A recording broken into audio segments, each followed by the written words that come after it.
ይህ የኢትዮጵያ ቴሌቪዥን ነው።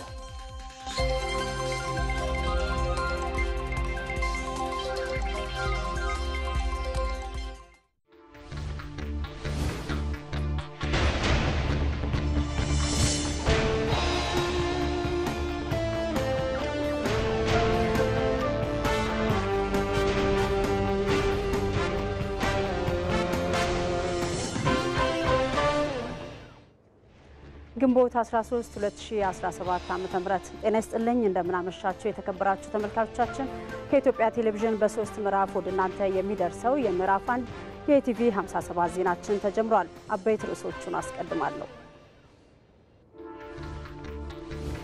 የኢትዮጵያ ብሔራዊ ምርጫ ቦርድ የሥራ አመራር ቦርድ እጩ አባላት መልማይ ኮሚቴ የተመረጡ እጩዎችን ይፋ አደረገ።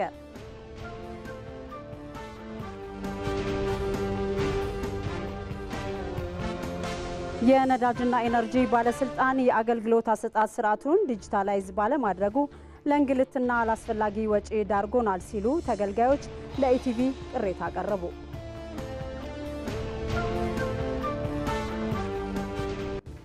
ከውጭ የአውሮፓ ህብረት በሩሲያ ላይ አዲስ ማዕቀብ ጣለ።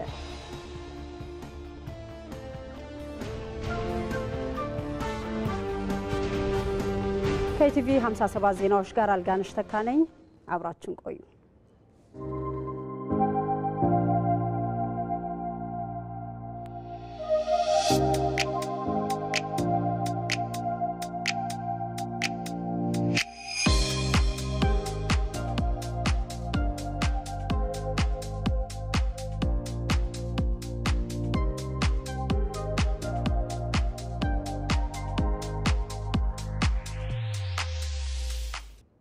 ወደ ዜናዎች አልፋለሁ። የኢትዮጵያ ፌደራል ፖሊስ አዳዲስና ዘመናዊ ቴክኖሎጂዎችን በመጠቀም ወንጀልን የመከላከል ስራውን አጠናክሮ መቀጠሉን ገለጸ። ተቋሙ የዜጎችን ሰላምና ደህንነት ለማረጋገጥ የጀመራቸው የሪፎርም ስራዎች ውጤታማ መሆናቸውንም ነው የገለጸው። ዜጎች የወንጀል ጥቆማ ከሚሰጡበት ቴክኖሎጂ እስከ ደህንነት ካሜራዎች የተቋሙ የዘመን አሰራር ምን ይመስላል የሚለውን ደግሞ ማህሌት ታደለ በተከታዩ ዘገባዋ ታስቃኘናለች። ወንጀለኞች ወንጀልን በተለያየና ረቀቅ ባለ መንገድ እየፈጸሙ ዛሬም ድረስ የህብረተሰቡ ፈተና መሆናቸውን ቀጥለዋል። የኢትዮጵያ ፌደራል ፖሊስ ከሌሎች የክልልና ከከተማ አስተዳደር ፖሊስ ጋር በመሆን እየሰራ ያለው ስራ ምን ይመስላል? ወንጀልን ለመከላከል የህብረተሰቡን ሰላምና ደህንነት ለማስጠበቅ እንዴት እየተሰራ ነው? ምን አዳዲስ ቴክኖሎጂዎችንስ ይጠቀማል የሚለውን ልንመለከት ዛሬ ወደ ፌደራል ፖሊስ ዋና መስሪያ ቤት እንሄድና ስራውን እንቃኛለን።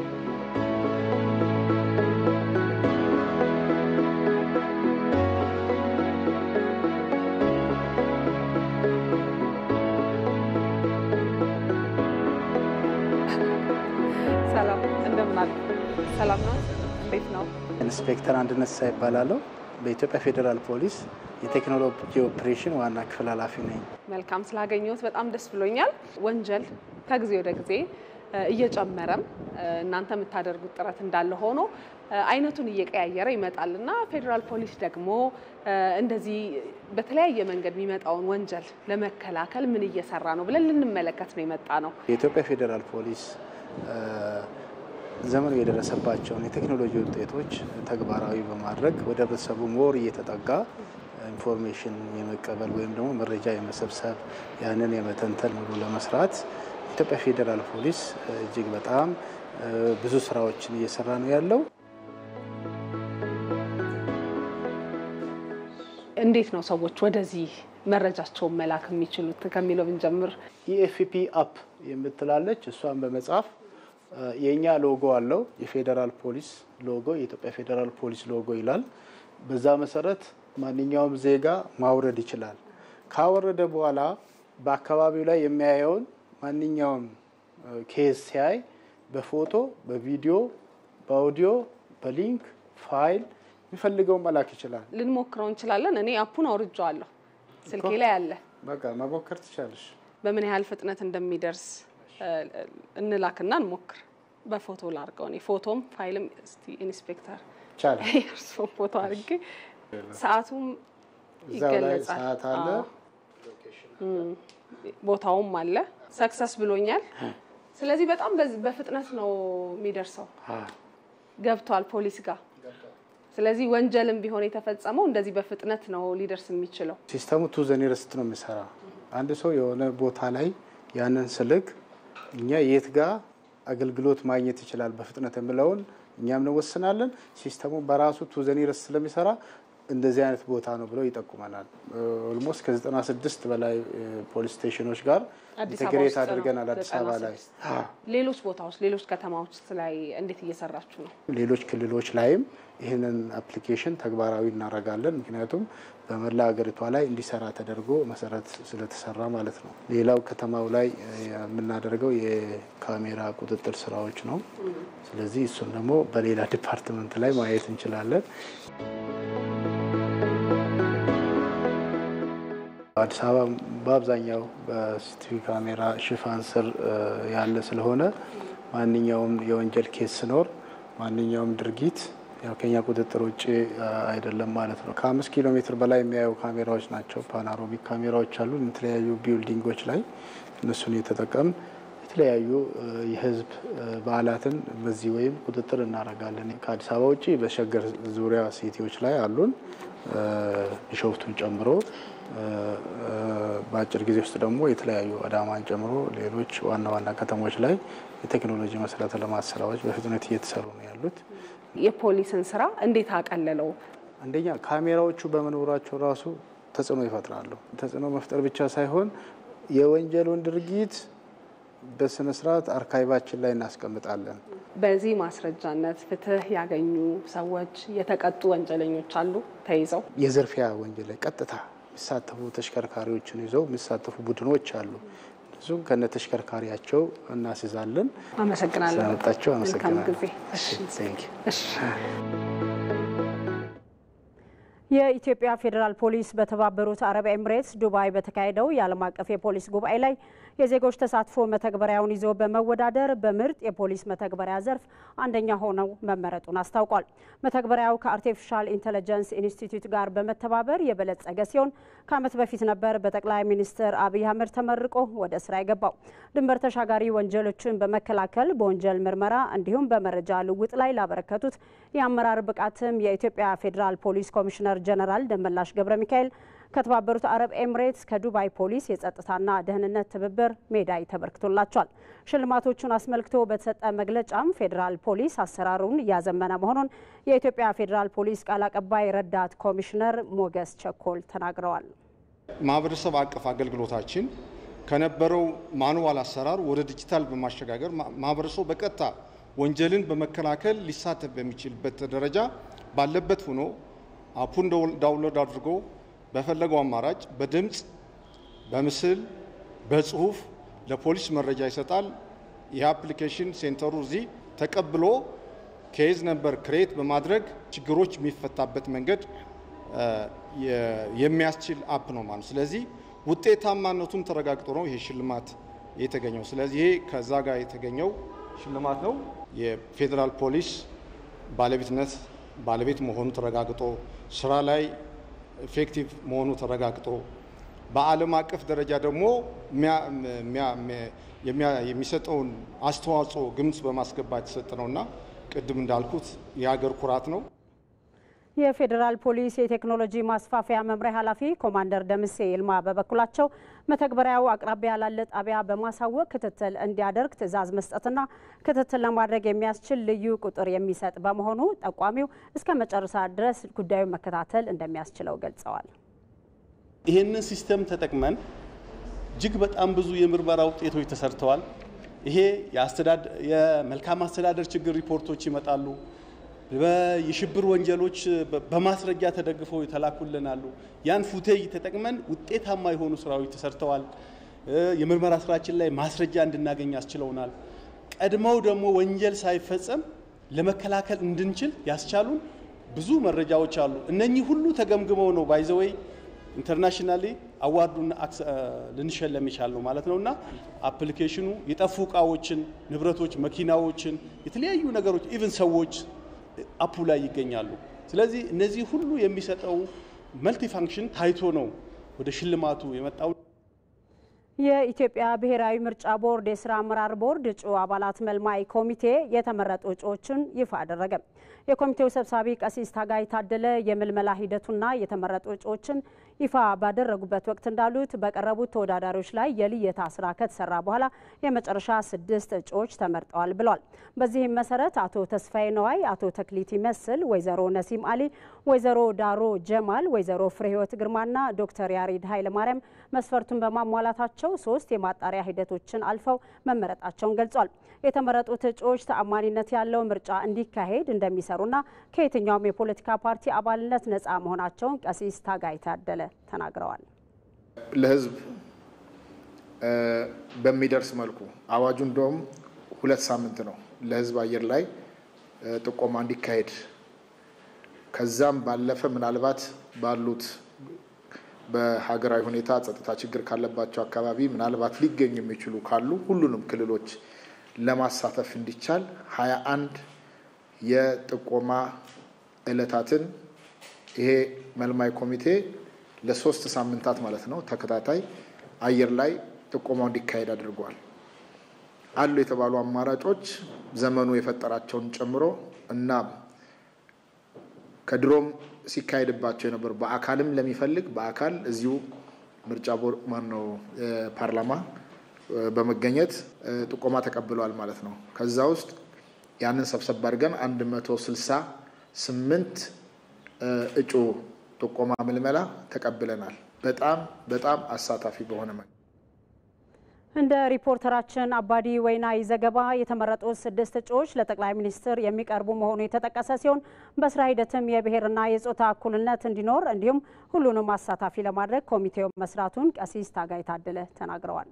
ኢንክሉሲቭ እንዲሆን ደግሞ በተቻለ መጠን በአዋጁ መሰረት የብሔር የጾታ ተዋጽኦን ለመጠበቅ የሚችለውን የመልማይ ኮሚቴ አድርጓል። ገለልተኛ ሆነው ነፃ ሆነው ለሀገር እንደሚበጅ ለሀገር እንደሚጠቅም በማሰብ በዚህ መልኩ ተጨንቀው ተጠበው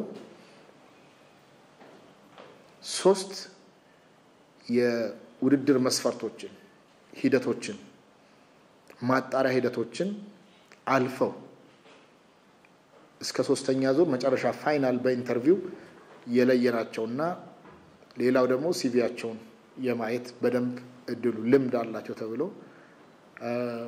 እና ገለልተኛ ስለመሆናቸው ክሮስ ቼክ እየተደረጉ ከፖለቲካ ነፃ ናቸው ተብሎ የሚታመኑትን ክሮስ ቼክ በማድረግ ጭምር ነው ያቀረብነውና በዚህ መልኩ የቀረበ ከመሆኑ አንፃር በዚህ ቪጂታ ሊገባችሁ እንደማይገባ ላረጋግጥላችሁ እወዳለሁ። ተመልካቾቻችን ከኢትዮጵያ ቴሌቪዥን የምዕራፍ 1 የኢቲቪ 57 ዜናዎቻችን እንደቀጠሉ ናቸው። በኢትዮጵያ ዲጂታል ትራንስፎርሜሽን ፋይዳ ዲጂታል መታወቂያ ትልቅ እገዛ እያደረገ መሆኑን የኢኖቬሽንና ቴክኖሎጂ ሚኒስትር ዶክተር በለጠ ሞላ ገለጹ። ኢትዮጵያ ዲጂታል መታወቂያ ትግበራ ላይ ያላትን ተሞክሮም ለአይዲ ፎር አፍሪካ ጉባኤ ተሳታፊዎች አቅርባለች። ጌታቸው ባልቻ በዚህ ጉዳይ ላይ ዝርዝር አዘጋጅቷል። በአዲስ አበባ እየተካሄደ በሚገኘው የአይዲ ፎር አፍሪካ ጉባኤ ላይ ኢትዮጵያ በብሔራዊ ዲጂታል መታወቂያ ስርዓት ትግበራ ያላትን ተሞክሮ አካፍላለች። የተለያዩ ተቋማት ኃላፊዎችም በዘርፉ የተከናወኑ ተግባራትን ለጉባኤው ተሳታፊዎች ገለጻ አድርገዋል። በዲጂታል ኢትዮጵያ 2025 ስትራቴጂ ለዲጂታል መታወቂያ ትኩረት መሰጠቱን የገለጹት የኢኖቬሽንና ቴክኖሎጂ ሚኒስትር ዶክተር በለጠ ሞላ በዚህም የተለያዩ አገልግሎቶችን በማስተሳሰር አካታች ኢኮኖሚ መገንባት እየተቻለ ነው ብለዋል። If a digital transformation is to happen, it must be that we put in place digital ID systems. ዲጂታል ትራንስፎርሜሽን እውን እንዲሆን ዲጂታል መታወቂያ ሊኖር ይገባል። ዲጂታል መታወቂያ የፋይናንስ፣ የፍትህና ሌሎች የሲቪል ሰርቪስ አገልግሎቶች በተቀላጠፈ መንገድ ለማቅረብ እያስቻለ ነው። ይህም የዜጎች መብቶች የሚከበሩበት እንዲሁም አካታች የኢኮኖሚ ስርዓት እንዲፈጠር ያደርጋል። በዚህ ሂደት የዜጎች መረጃ ደህንነቱ የተጠበቀ ይሆን ዘንድም ኢትዮጵያ የግለሰቦች መረጃ ደህንነት ማስጠበቂያ ሕግን አውጥታ ተግባራዊ ያደርጋለች። ኢትዮጵያ ዲጂታል ኢኮኖሚ ለመገንባት ላስቀመጠችው ግብ ስኬታማነት በተቋማት መካከል የተቀናጀ አሰራር ተግባራዊ መደረጉን የኢንፎርሜሽንና መረብ ደህንነት አስተዳደር ዋና ዳይሬክተር ትዕግስት ሐሚድ ተናግረዋል። ለዚህም ብሔራዊ የዲጂታል ትራንስፎርሜሽን ምክር ቤት ተቋቁሞ እየተሰራ መሆኑን የገለጹት The council is leading all the initiatives from the government aspect. ብሔራዊ ዲጂታል ትራንስፎርሜሽን ምክር ቤት መንግስት በዘርፉ ለማሳካት ያቀዳቸውን ተግባራት በተቀናጀ መልኩ የሚሰራ ነው። ምክር ቤቱ ከሚያከናውናቸው ተግባራትም የመንግስት ተቋማት የተናበበ ዲጂታል ስርዓትን እንዲገነቡ ማድረግ አንዱ ነው። ይህም የተበታተኑና ከፍተኛ ወጪ ሲያስወጡ የነበሩ የመንግስት አገልግሎቶች የተማከሉና ወጪ ቆጣቢ እንዲሆኑ ያደርጋል። ከዚህ በተጨማሪም የመረጃ ደህንነት ማረጋገጥና ስራ ፈጣሪዎችን መደገፍ የዲጂታል ትራንስፎርሜሽን ብሔራዊ ምክር ቤቱ ሌሎች ተግባራት ናቸው። ስማርት አዲስ አበባን በመፍጠር ሂደት ውስጥ የዲጂታል መታወቂያ እገዛ ከፍተኛ መሆኑን የገለጹት ደግሞ የአዲስ አበባ ሲቪል ምዝገባና የነዋሪነት አገልግሎት ኤጀንሲ ዋና ዳይሬክተር ዮናስ አለማየሁ ናቸው። አዲስ አበባ is striving to build a new smart city. አዲስ አበባን ስማርት ከተማ ለማድረግ የተለያዩ ስራዎች እየተሰሩ ነው።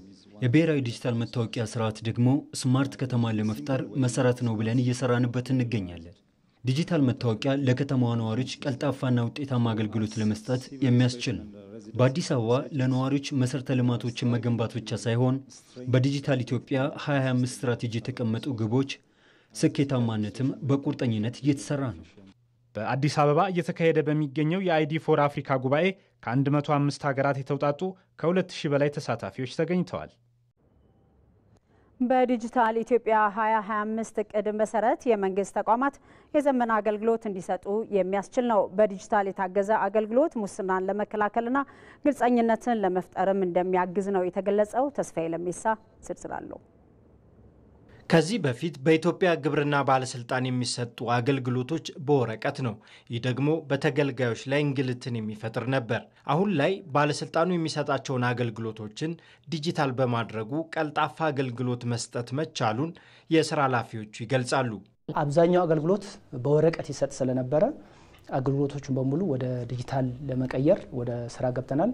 በዚያ መሰረት አንደኛው ከኢኖቬሽንና ቴክኖሎጂ ሚኒስቴር መስሪያ ቤት እንዲሁም ደግሞ ፔራጎ ከሚባል ፕሮጀክት ጋር በመቀናጀት ሲስተም ዴቨሎፕ የማድረግ ስራ ሰርተናል።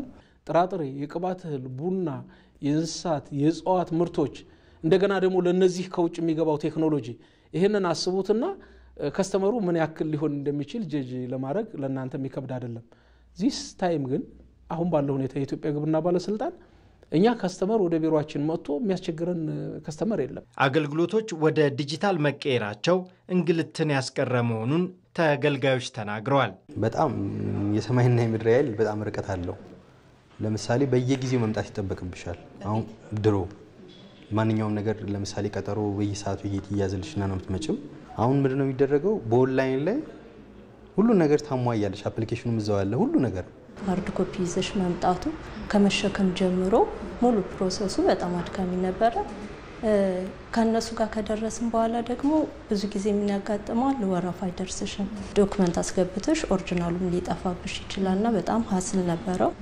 በሲስተም መሆኑ ጊዜያችንን ይቆጥብልናል።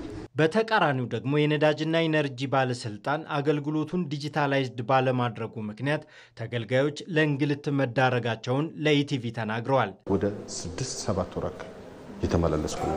መንገላታት፣ መመላለስ ኦንላይን ነገሮች ቢሆኑ እኔ እዚህ አልመጣም። አሁን ስራ ፈትቼ ነው የመጣሁት። ብዙ ስራ ፈትቼ ከሌሰንፉ ጀልቀቤ ጉያ ከሌሳይሮን ፍትገሩ ዶክመንት ፍቃድ ለማውጣት ነው የመጣሁት።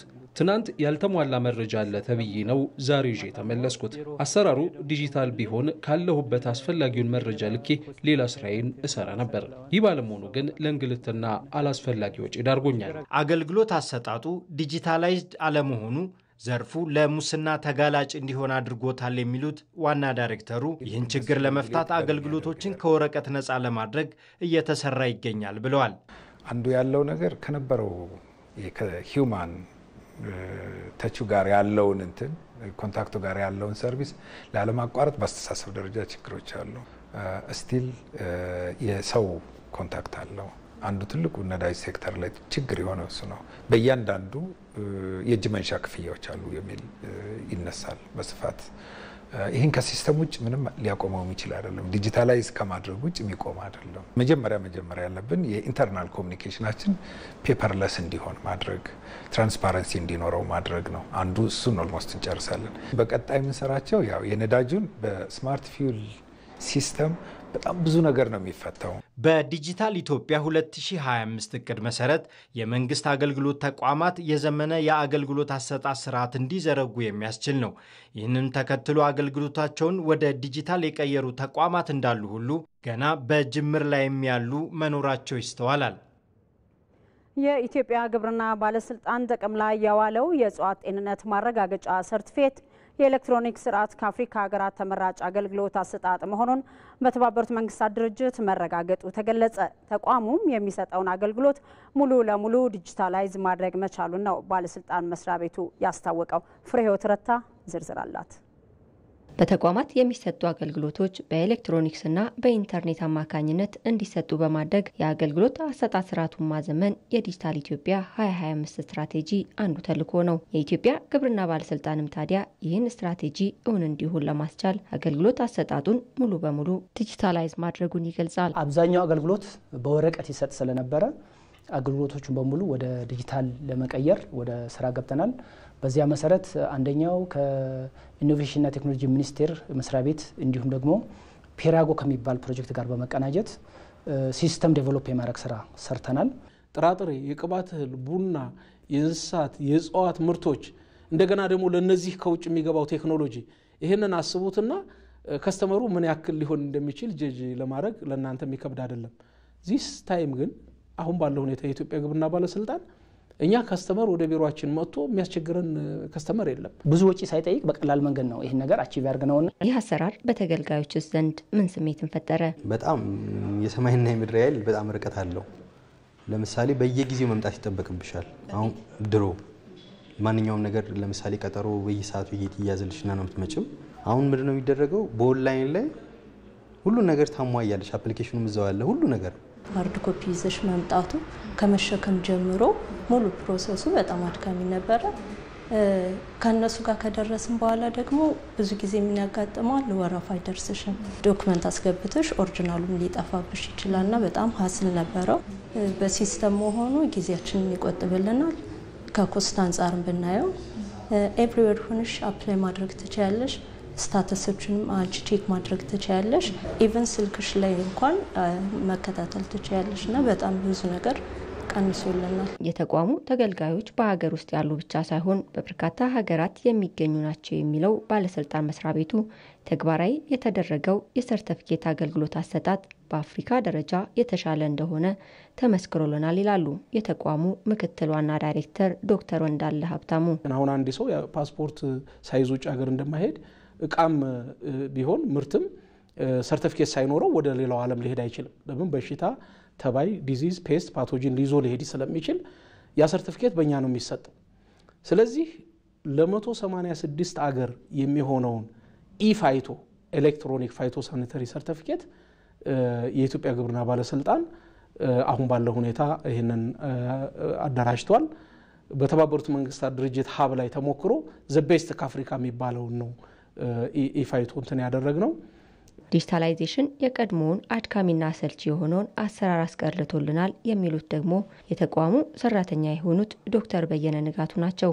አንዱ ግለሰብ በተለይ ጸርታዊ ምዝገባ ዶክመንቶች ያው መስክ ጥናቱን ብቻ ነው እዚህ የምናካሄደው እንጂ ከዛ ውጭ ያሉት እጅግ በጣም የብዙ ዶክመንቶች አሉና አንደኛ ተገልጋዩ እዚህ ድረስ ይመጣል።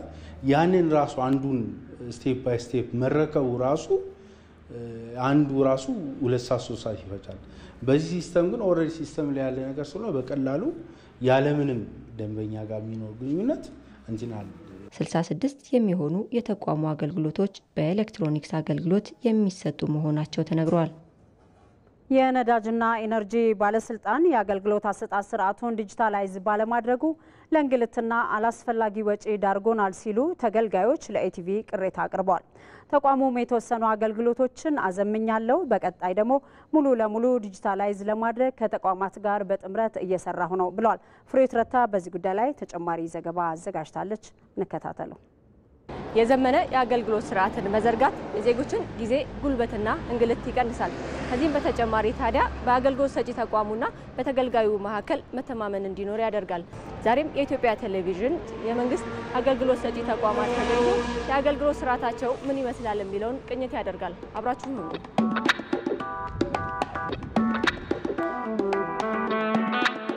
ከታህሳስ ጀምሮ ማለት ወደ 6-7 ወር አካባቢ የተመላለስኩ ነው። መንገላታት፣ መመላለስ፣ ኦንላይን ነገሮች ቢሆኑ እኔ እዚህ አልመጣም። አሁን ስራ ፈትቼ ነው የመጣሁት። ብዙ ስራ ፈትቼ እነዚህ ነገሮችን ይቀርፋል ብዬ አስባለሁ። ከሌሰንፉ ጀልቀቤ ጉያ ከሌሳይሮን ፉት ገሩ ዶክመንት ፍቃድ ለማውጣት ነው የመጣሁት። ትናንት ያልተሟላ መረጃ አለ ተብዬ ነው ዛሬ ይዤ ተመለስኩት። አሰራሩ ዲጂታል ቢሆን ካለሁበት አስፈላጊውን መረጃ ልኬ ሌላ ስራዬን እሰራ ነበር። ይህ ባለመሆኑ ግን ለእንግልትና አላስፈላጊ ወጪ ዳርጎኛል።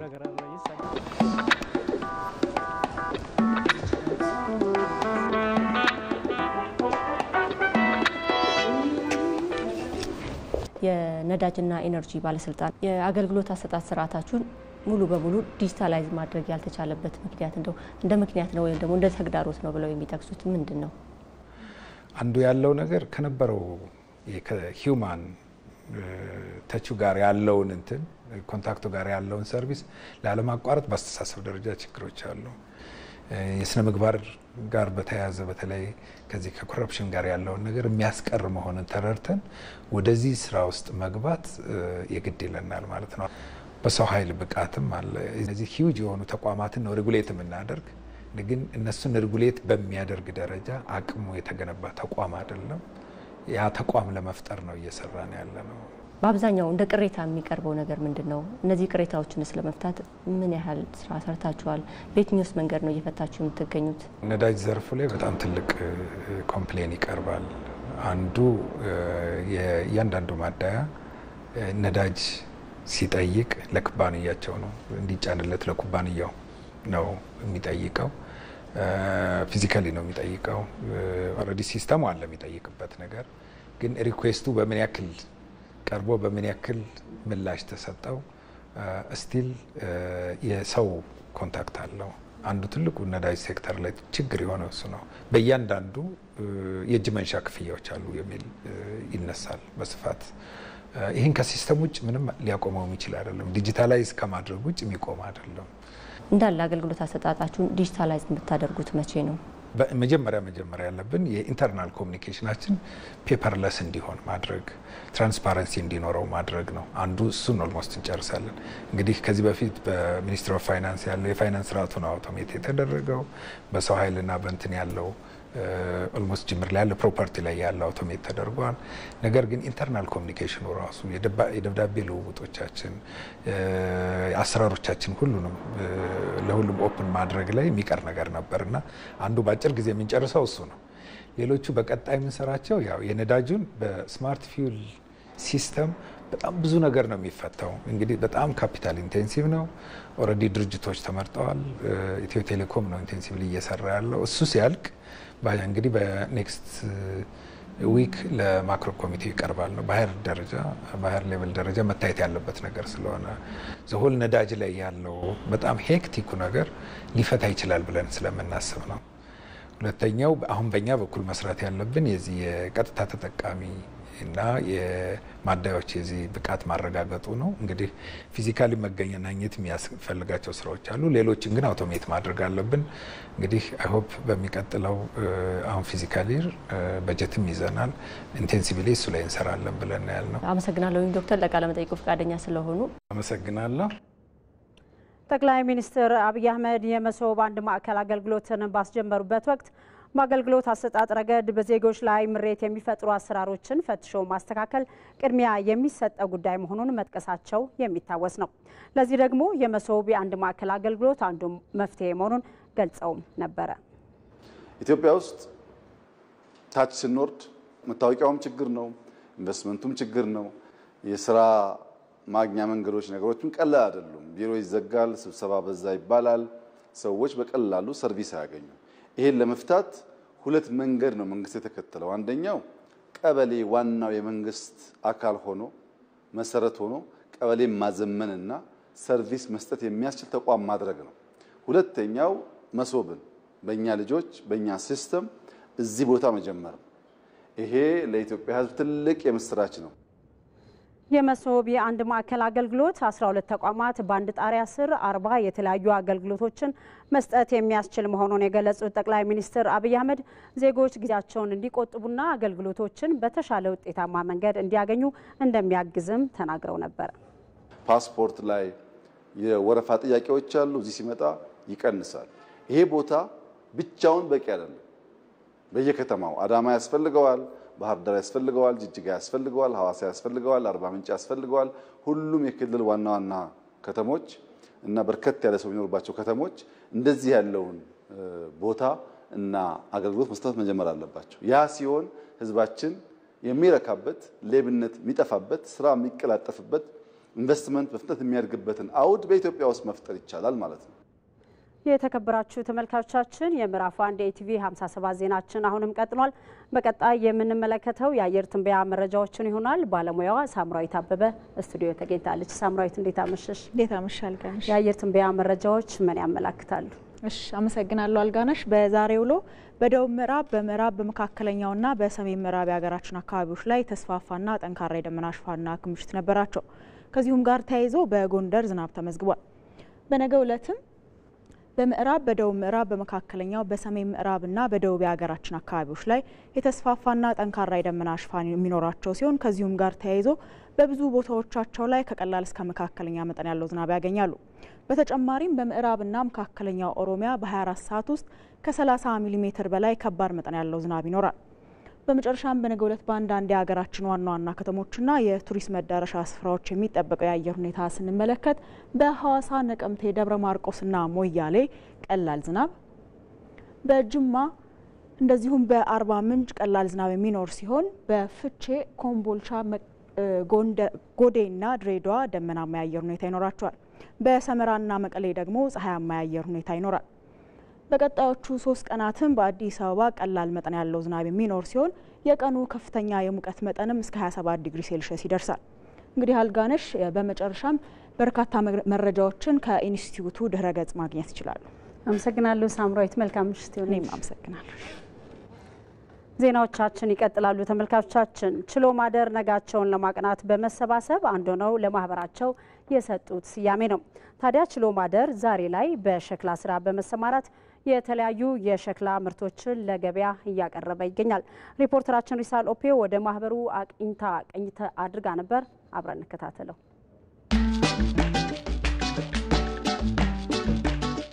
አሁን በትላልቅ ሆቴሎችና በቤት ውስጥ እንደ ውበት ከምንጠቀምባቸው እቃዎች መካከል በሸክላ የሚሰሩ ለተለያዩ አገልግሎቶች የሚውሉ የሸክላ ምርቶች ተጠቃሾች ናቸው። አሁን የሚገኘው በቀጨኔ አካባቢ ነው። በዚህ አካባቢ የሸክላ ስራ የሚሰሩ ባለሙያዎች እንዳሉ ሰምቻለሁ። ችሎ ማደርም በመባል ይታወቃሉ። ከነሱ ጋር ጥቂት ቆይታ አደርጋለሁ። ተከታተሉ።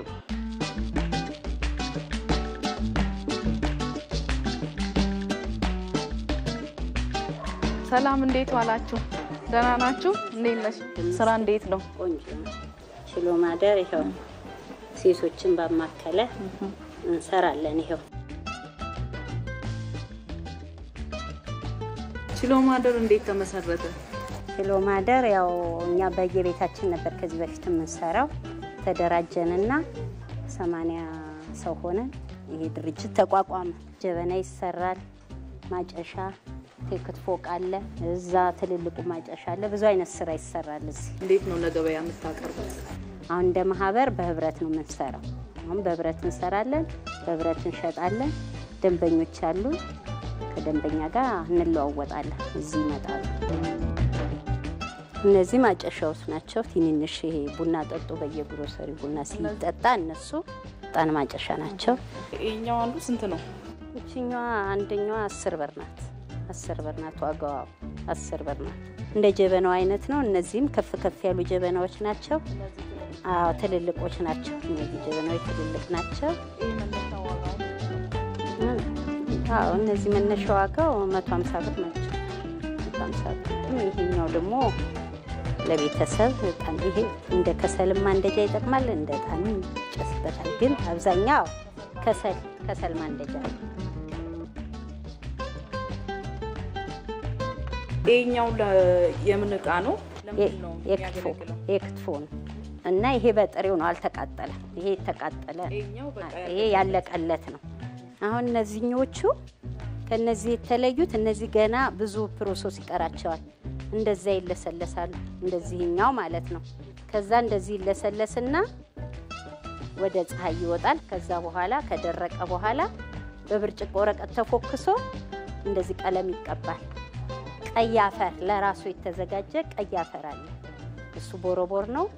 ጋዝ ዘይት ይጨመርበታል። አንድ ላይ ተደርጎ በኦሞ እንደዛ ይቀባል። እንደሱ ከሆነ በኋላ ያልቅለታል፣ ወደ ገበያ ይሄዳል ማለት ነው። የሰውስ ፍላጎት እንዴት ነው? አሁን የሸክላ ምርቶችን ከመጠቀም አንፃር ሰው ፍላጎቱ ጥሩ ነው። ያው ለኛ ስራውን ማድካሚ ቢሆን ፍላጎት አለ። ከሸክላ ስራ የተጠቀምነው በማህበር መስራታችንና ከቤት ውስጥ መውጣታችን። ከቤት ውስጥ ወጥተን መቼም ቤታችን በጽዳት በጋራ መስራቱ ደግሞ የሚመጣው ጥሬ ዕቃ በጋራ እናገኘዋለን። እዚህ ማገዶንም እናገኛለን፣ እዚህ ይመጣልናል። በሱ ተጠቃሚ ነን። ቦታም ለሌለው ሰው ተከራዮች አሉ። ለሱ ይሄ በጣም ለኛ ጠቅሞናል። ተመልካቾቻችን በቀጨኔ በችሎ ማደር የነበረንን ቆይታ ይህን ይመስላል። በኢትዮጵያ ዜጎችን በማህበር በማደራጀትና ስልጠናና አስፈላጊውን ግብዓት በማሟላት ወደ ስራ ማሰማራት የተሻለ ውጤት እየተመዘገበበት እንደሆነ ይገለጻል። በርካቶችም በዚህ መንገድ ተጠቅመው ህይወታቸውን እየቀየሩ ነው የሚገኙት። አገርነሽ አየልኝ በዚህ ጉዳይ ላይ ዝርዝር አዘጋጅታለች። አነስተኛና መካከለኛ ኢንተርፕራይዞች የስራ ዕድልን በመፍጠር ለኢኮኖሚው እድገት የሚያበረክቱት አስተዋጽኦ ቀላል አይደለም። በአዲስ አበባ ከተማ አራዳ ክፍለ ከተማ ተደራጅተው ከሚንቀሳቀሱ መካከለኛ ኢንተርፕራይዞች አንዱ የሆነው መስፍን አዲስ ዓለምና ጓደኞቻቸው የህትመት ስራ ሽርክና ማህበር በዘርፉ ሰፊ ስራዎች እየሰራ እንደሚገኝ የማህበሩ ስራ አስኪያጅ መስፍን ደሳለኝ ይገልጻል። የወረቀት የሆኑ ነገሮች በጠቅላላ 100% የወረቀት ነገሮችን እንሰራለን።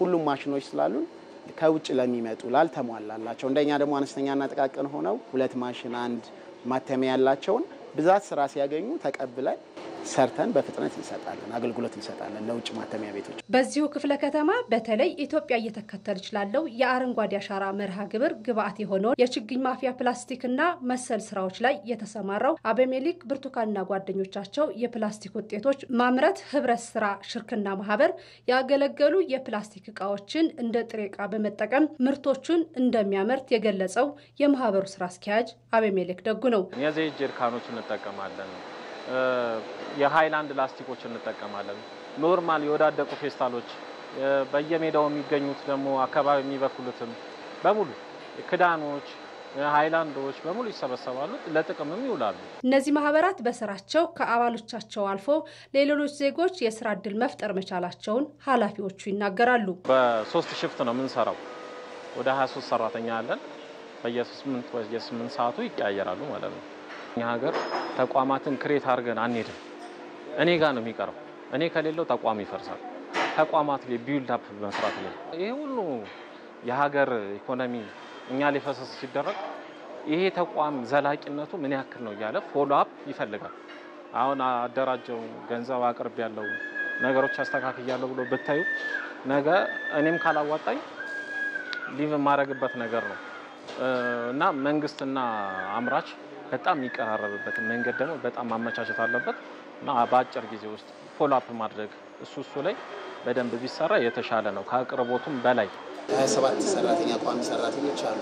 ክረምት ሲሆን እንደዚህ አይነት መጽሐፎች በሚበዙበት ሰዓት ደግሞ ከ10ም በላይ ጊዜያዊ ሰራተኞችን ቀጥረን እናሰራለን። ይሄ ቦታ ባይኖር እኛ ሰርተን የመቀየር እንትናችን ከባድ። ሁለተኛው ፕላናችን የካርቶን ፋብሪካ ለምን ኢንዱስትሪ መር ነው አሁን እየሄድንበት ያለው ነው። ኢንዱስትሪዎች በጣም ብዙ ካርቶን ይፈልጋሉ እና እሱ ነው። ሶስተኛውና ትልቁ ነገራችን ደግሞ ወረቀት እዚሁ አቀነባብሮ እዚሁ የሚሰራ የወረቀት ፋብሪካ ነው። የመጨረሻ ግባችን በስራቸው መጀመሪያ የተደረገላቸው የመስሪያ ቦታ ድጋፍ ውጤታማ እንዲሆኑ አስተዋጽኦ የላቀ መሆኑን ያነሱት የማህበራቱ ስራ ኃላፊዎች በቀጣይም የመስሪያ ቦታ ማስፋፊያ እንዲደረግላቸው ጠይቀዋል። ከዛሬ 5 ዓመት በፊት የልጆች ጌም በማበልጸግ የተጀመረው የ4 ጓደኛሞች ስራ ዛሬ ላይ ከፍ ወዳለ ደረጃ ደርሷል። ወጣቶቹ እንጫወት ጌምስ የተሰኘ ተቋም በመመስረት ለልጆች አእምሯዊ እድገት አጋዥ የሆኑ ትምህርታዊ ጨዋታዎችንና ሀገራዊ የሆኑ የአኒሜሽን መዝሙሮችን እያቀረቡ ይገኛሉ። ኤዶሚያስ ንጉሴ ተጨማሪ አለው።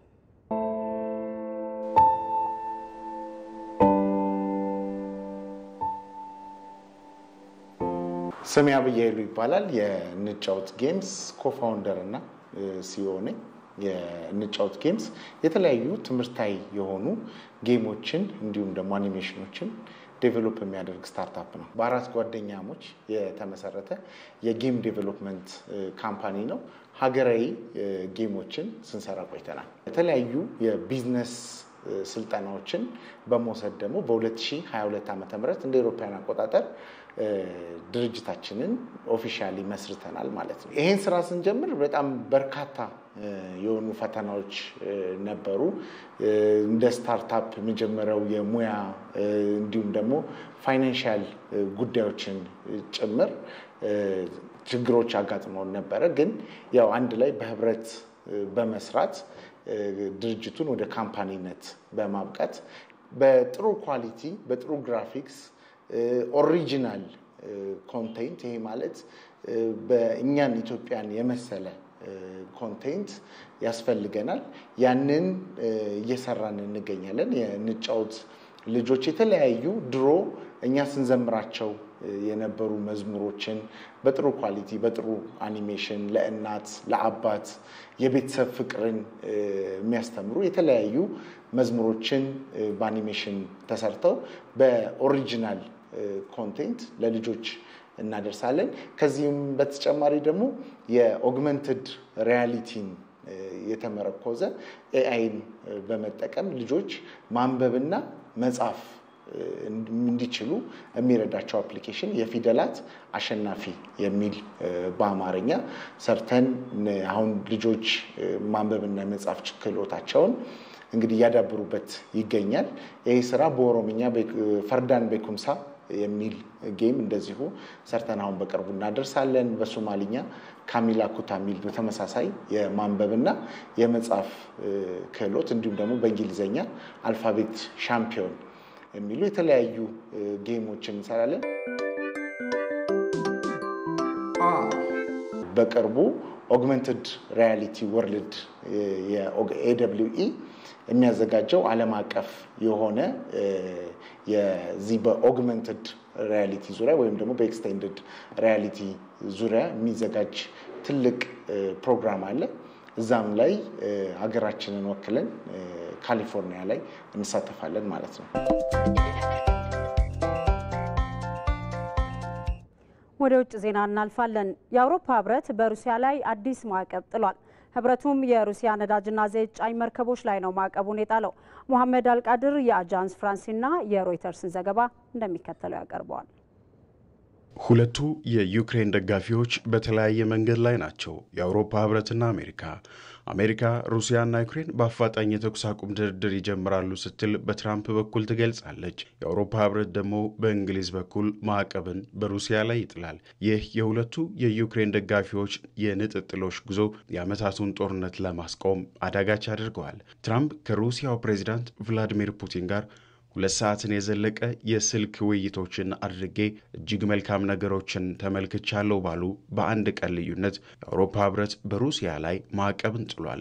የአውሮፓ ህብረትና የእንግሊዝ መንግስት በሩሲያ ላይ አዲስ የጣሉት ማዕቀቦች ሩሲያ የተከለከለ ነዳጅንና ዘይትን በስውር መርከቦቿ እያንቀሳቀሰች በመሆኑ 200 መርከቦቿን አቀቢያለሁ ብሏል። ጦርነቱ ጅማሮን ካደረገበት ጊዜ አንስተው ለማዕቀብ ያልቦዘኑት የህብረቱ አባል ሀገራትና ህብረቱ ሩሲያ ላይ በአጠቃላይ 350 መርከቦች ላይ ማዕቀቦችን ጥለዋል። የአውሮፓ ህብረት የውጭ ጉዳይ ፖሊሲ ኃላፊ ካጅ ካላስ ፑቲን ለሰላም ፍላጎት ከሌለውና ካስመሰለ ሌላ በርከት ያሉ ማዕቀቦችን ይጠብቁታል ሲሉ ዝተው ሩሲያም በድርጊቷ ልክ አስከፊ ውጤቶችን ትመለከታለች ነው ያሉት። አዲሱ እርምጃ ሩሲያ ከተኩስ አቁም መዘግየቷ ጋር ባያያዝም ከ3 ወራት በላይ የወሰደ ንግግር የተደረገበት እንደነበረም ተመላክቷል። የዩክሬን ባለስልጣናት 500 የሚደርሱ ባለቤታቸው የማይታወቅ ስውር መርከቦችን ሩሲያ ገቢዋን ለማሳደግ ትጠቀማለች ሲሉ ይገሳሉ። እነዚህ ስውር መርከቦችም በባህር ላይ የተዘረጉ ኬብሎችን እየጎዱ ነውም ሲሉ ይወቅሳሉ።